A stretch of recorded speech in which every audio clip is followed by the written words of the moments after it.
మనకి ఇంగ్లాండ్ సిరీస్లో already 2 test మ్యాచ్లు కంప్లీట్ అయినాయి కదా.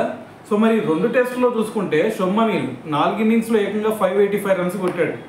అయితే మరి దీంతో అతని ముందు ఇంకొక కొన్ని రికార్డ్స్ అయితే ఉన్నాయన్నమాట.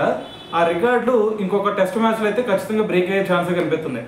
సో వాటిల్లో ఒకటి కన్నా మనం చూసాం అనుకోండి, ఏది ఇంగ్లాండ్ గడ్డ మీద ఒక టెస్ట్ సిరీస్లో అత్యధిక రన్స్ చేసిన ప్లేయర్ ఎవరన్నా ఉన్నారా అంటే మనకి రాహుల్ ద్రావిడే కనిపిస్తాడు.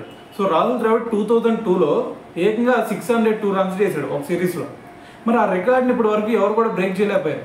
అయితే మరి ఇప్పుడు శుభ్మన్ గిల్ చూసుకుంటే 585 రన్స్ చేశాడు కాబట్టి ఇంకొక 18 రన్స్ కనుక చేశాడు అనుకోండి, రాహుల్ ద్రావిడ్ రికార్డు బ్రేక్ అయి పక్కన పడింది.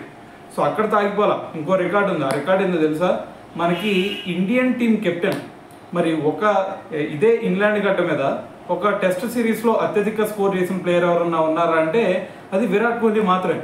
విరాట్ కోహ్లీ చూసుకుంటే అంతకుముందు స్టూవర్ట్ బ్రాడ్, ఆండర్సన్ వీళ్ళందరినీ కూడా ఎదుర్కొని ఒక టెస్ట్ సిరీస్లో అతను ఏకంగా 593 రన్స్ చేశాడు. సో మరి శుభ్మన్ గిల్ కనుక ఇంకొక 9 రన్స్ చేశాడంటే ఆటోమేటిక్గా విరాట్ కోహ్లీ రికార్డు కూడా బ్రేక్ అయింది. సో మరి దాంతోపాటు మరి ఒక కెప్టెన్గా ఇంగ్లాండ్ మీద అత్యధిక స్కోర్ చేసిన ప్లేయర్ ఎవరన్నా ఉన్నారా అంటే అది కూడా విరాట్ కోహ్లీనే. విరాట్ కోహ్లీ ఇప్పటి వరకు 655 రన్స్ చేశాడు. అయితే మరి ఇప్పుడు శుభ్మన్ గిల్ చూసుకుంటే 585 రన్స్తో ఉన్నాడు కదా. సో మరి ఆ 75 రన్స్ కనుక కంప్లీట్ చేశాడు అనుకోండి, విరాట్ కోహ్లీ పేరు మీద ఉన్న ఆ రికార్డు కూడా బ్రేక్ అయి పక్కన పడింది. సో కాబట్టి మరి ప్రెసెంట్ శుభ్మన్ గిల్ ఉన్న ఫామ్ను బట్టి మరి 2 రికార్డులను బ్రేక్ చేయగలుగుతాడా లేదా? సో దీని గురించి ఏమనుకుంటున్నారు అనేది కింద కామెంట్ చేసేయండి.